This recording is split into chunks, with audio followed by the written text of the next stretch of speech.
زلمو کور زمون هیواد افغانستان دزړه ټوټه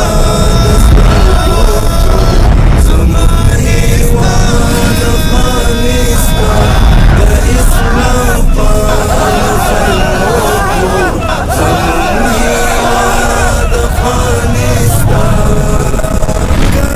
کونه خرڅوو زکاید یو قدم نه په پاریس نه په یورپ او نه هم په بغداد ایران وړاندې سپیره که څه ویسکو زمون هیواد افغانستان وړاندې سپیره که څه ویسکو زمون هیواد افغانستان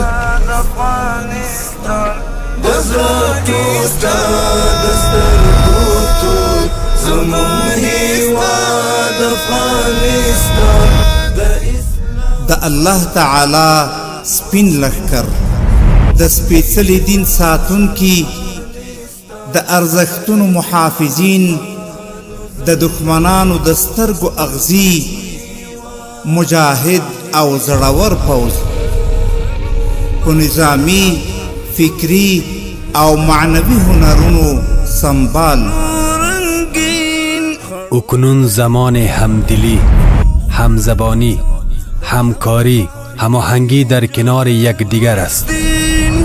در عبادت او جهاد اتلان هر شیبه تیار دي ترڅو د شر اچونکو او فتنګرو تحرکات خنثی کړي او خلق د امن په فضا کې ژوند تیر کړي. همواره نیروهای مسلح ما در کنار مردم بودند. همه ما با وحدت و انسجام بیشتر از هر چیز دفاع میکنیم. دوی پر اورونو او اغزیو پلک دی او لتیارو سره په جنگ دی ترڅو مسلمانان د آرامتیا احساس وکړي.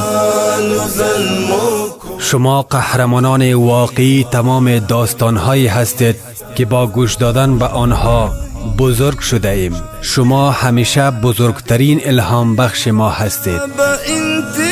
اهداف استعمار ایجاد تفرقه و نفوذ بین مردم و خصوصا ارگانهای سگانه امنیتی امارت اسلامی می باشد و همچنان می خواهند تا بین مردم و نظام بی‌اعتمادی و بدبینی به وجود آورند که لله الحمد مسئولین نظام به این نیرنگ دشمنان متوجه اند. ډاډه اوسئ زموږ اتلان د سولې فرښتې دي ستاسو له خوښیو او سوکالیو به محافظت کوي.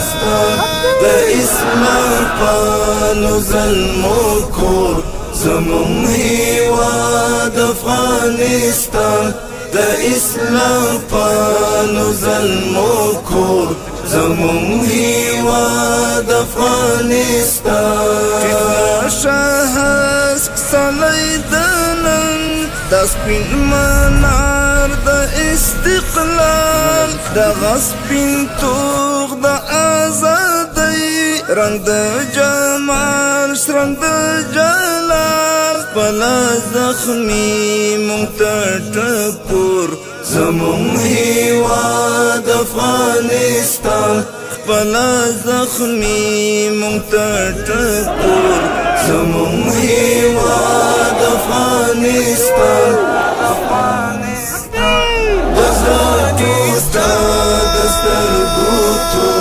زمون هیواد افغانستان د اسلام پالو زلمو کور زمون هیواد ترڅو چې دا با شهامت صف موجود وي دا د توحید سپینه کلمه به همداسې لوړه وي. هیواد افغانستان تنغیږه اوس کټمټ لکه بیړۍ د حضرت نوح د شهیدان